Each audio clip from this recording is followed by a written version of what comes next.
just flew all the way to the Twin Cities to meet with David Carroll, the founder of Dope Marketing. He built a multi-million-dollar service company, automated it, then built his dream business, Dope Marketing, which recently hit number 475 of the fastest growing companies in America. He's been in Forbes magazine. Dude, you're so inspirational. Appreciate you, Keith. Let's do a tour of Dope Marketing. Let's get it. All right, we got 12 questions for Dave Carroll from Dope Marketing. Question number 1, what is the projected revenue that this company will do this year?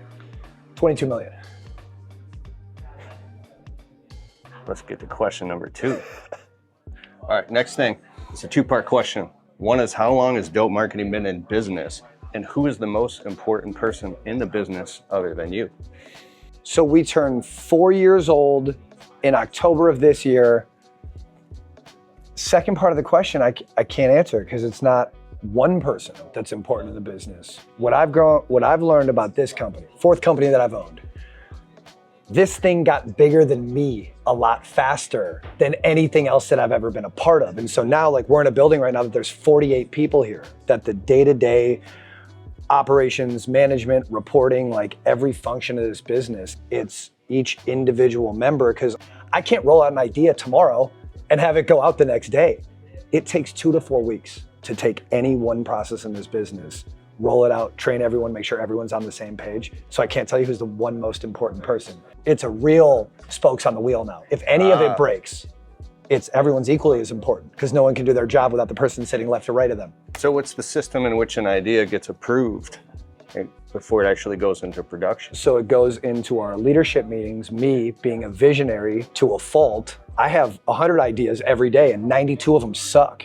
So it's like having a filter and an integrator that takes my ideas as a visionary, goes through the team, is like, where is this our priority? Can we actually do this? Do we have bandwidth of our team? Let's go to capacity. And a lot of times we don't understand what our capacity is. So if I set something up to go this way, do we have the team members, the minutes in the day, the systems, the processes in place? Again, I can have a bunch of ideas. Yeah. Can they actually happen? And do we have the capacity to fulfill the ideas that I have? Question number 3, what's the most important organization strategy when it comes to your business? Oh, easy, the EOS operating system. I've read those books. Gino Wickman, if anything that you can pick up of his, as business owners, we're stubborn. We want to act like we have this figured out, but a lot of us need to take a step back and realize maybe we were a really good technician, maybe we were a good salesperson, maybe we were really good at marketing, maybe we were really good at sales. As a business gets larger, you just understand your accountability. So when you go to one system or process, what I love about EOS is you can take it and make it yours. It's not this predefined, the lines are there, but you can color outside of them here and there. So again, to the self-awareness that I'm accountable for, or that I hold myself accountable for in my business, I'm not the systems and process guy. That's not my strength. So what we went to, like any good thing in life, we went to something that was already working. I didn't try to reinvent the wheel. So we took the Entrepreneurial Operating System from Level Up, Traction, Gino Wickman. We've been in this system now, out of this business that is almost 4 years old. We've been using EOS for the past only 14 months. And the growth, the tracking, the reporting, again, where I go back to on the last question is so many decisions right now in this business are bigger than me and my feelings or my emotions or what I think is right. What can we do?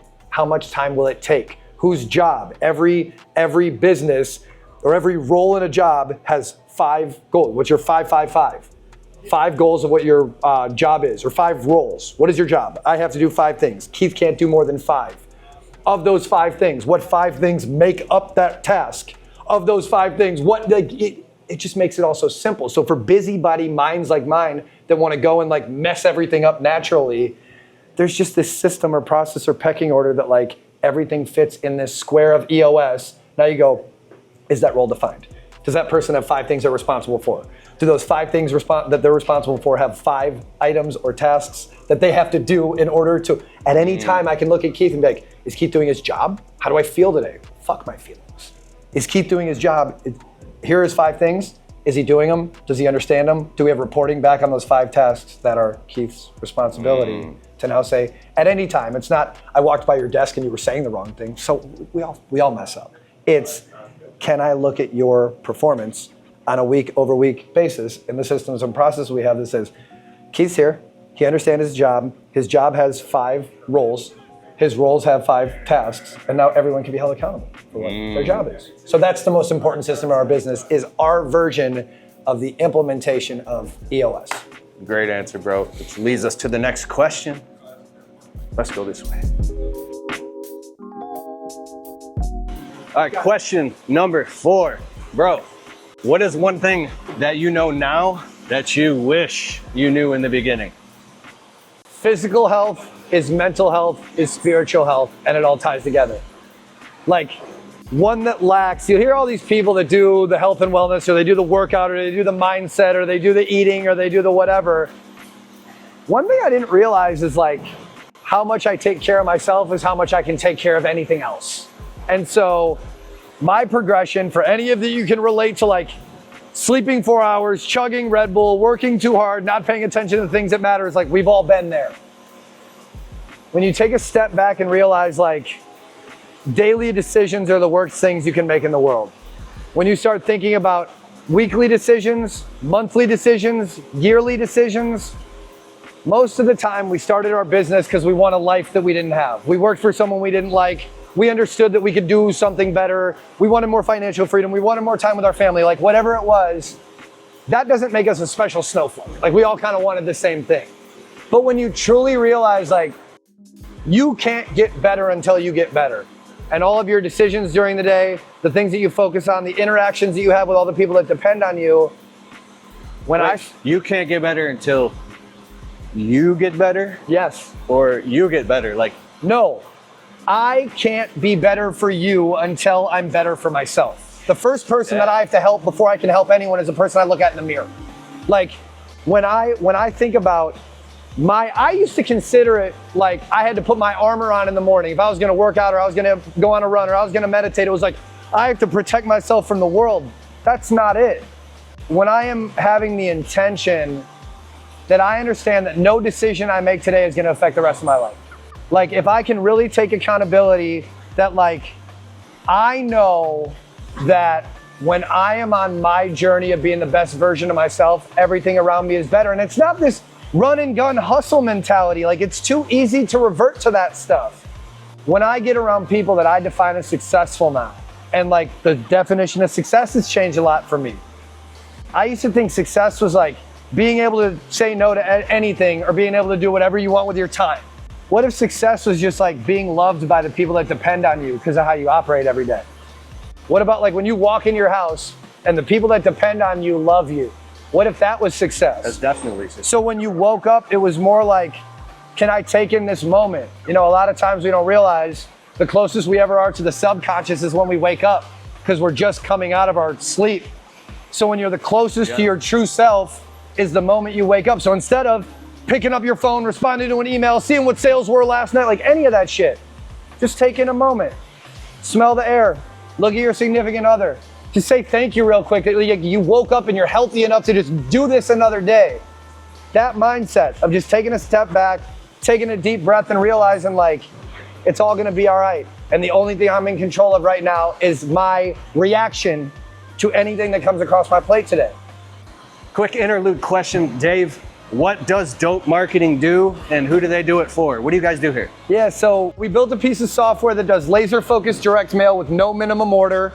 As we started helping our customers, we expanded into a full print shop. So we are a marketing firm that can handle anything you need printed from your business. Yard signs, door hangers, flyers, postcards, Post-its, signage, anything you can think of, ink on paper we do. But our real, true, like, offering where we help the most businesses, we allow businesses to get their brand with targeting advertising in front of more customers using laser-focused postcards and direct mail.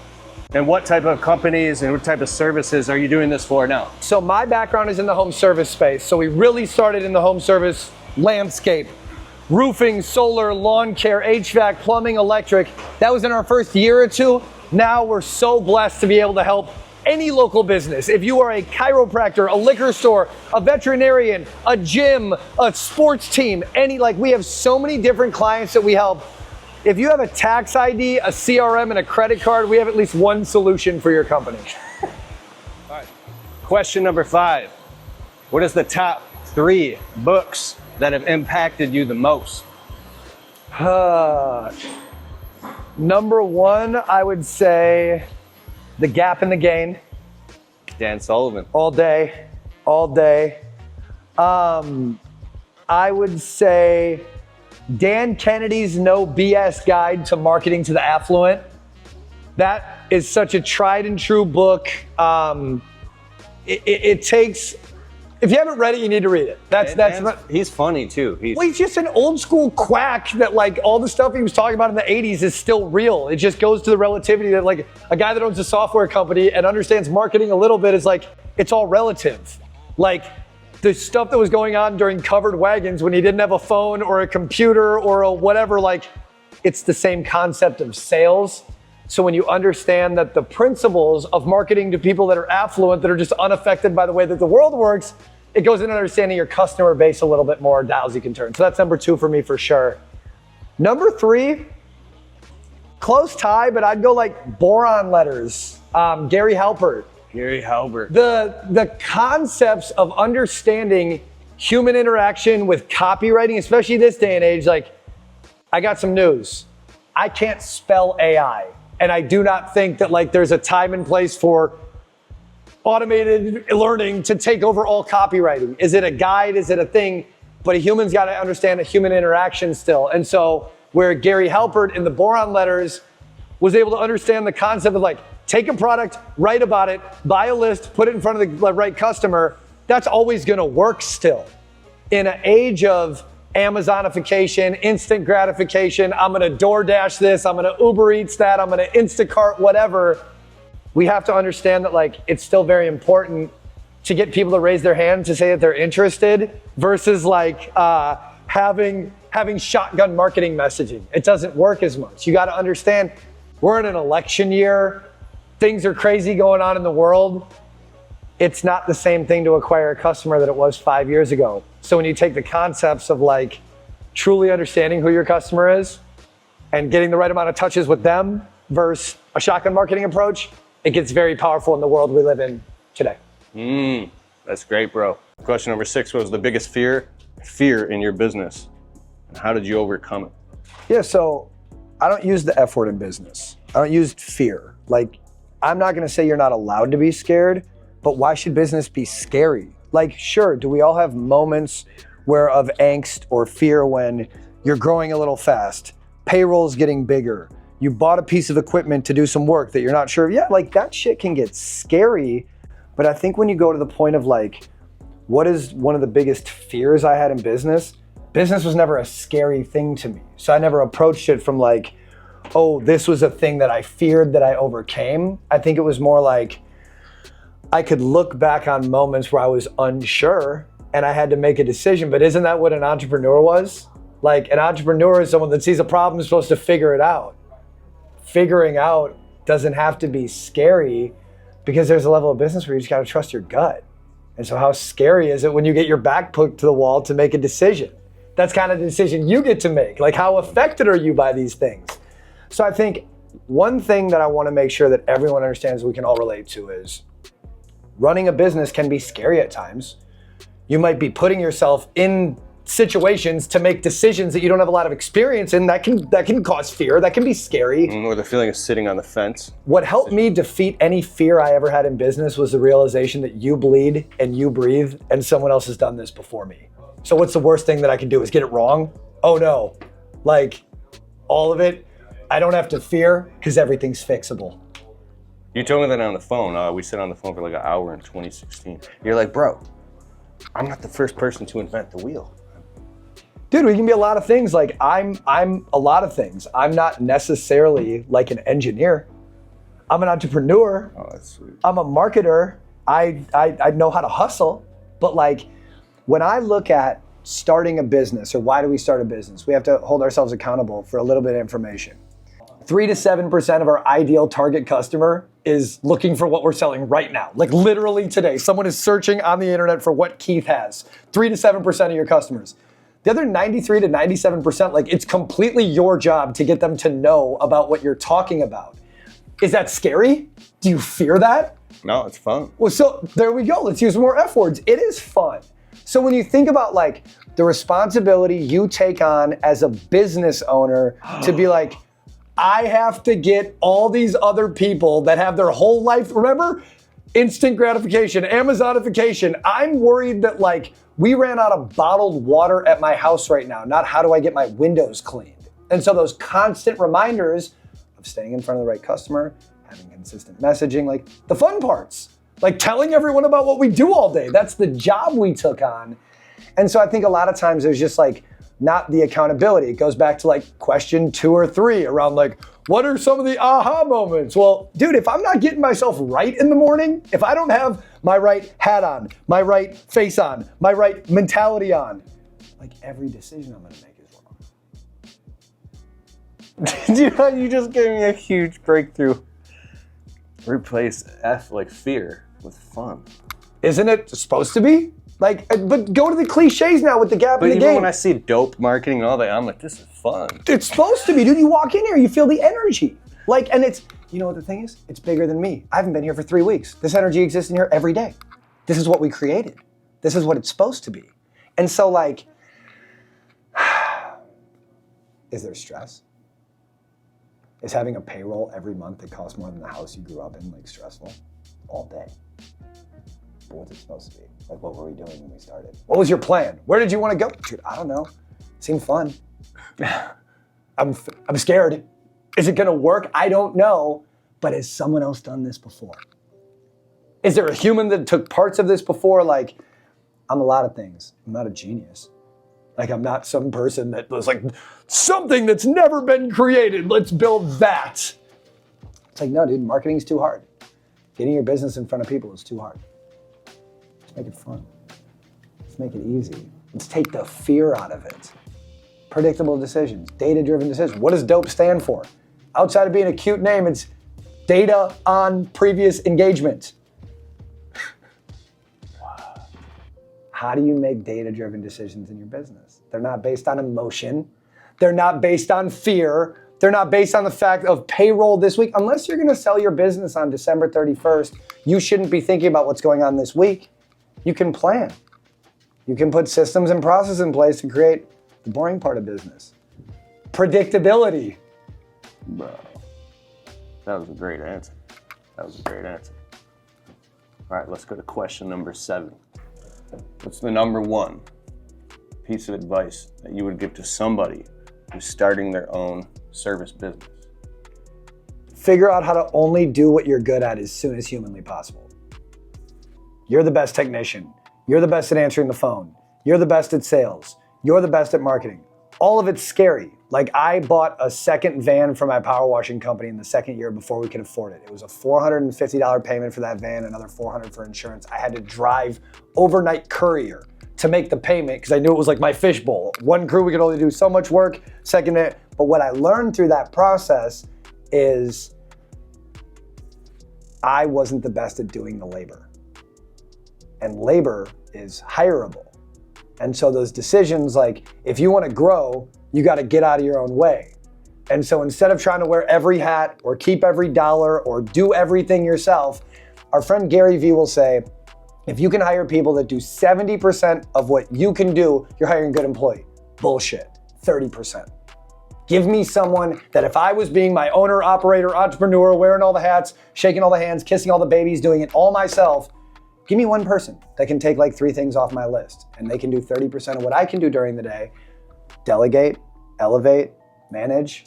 I think a lot of times, especially in the home service space, we get in our own way because we're so used to doing so much of it ourselves. Because we can. I can answer the phone, I can do the job, I can do the estimate, I can come home, I can do the paperwork, I can do the planning, I can do the material ordering. I guarantee you can. How do you ask yourself how you can? Think of the things that you can get out of your own way.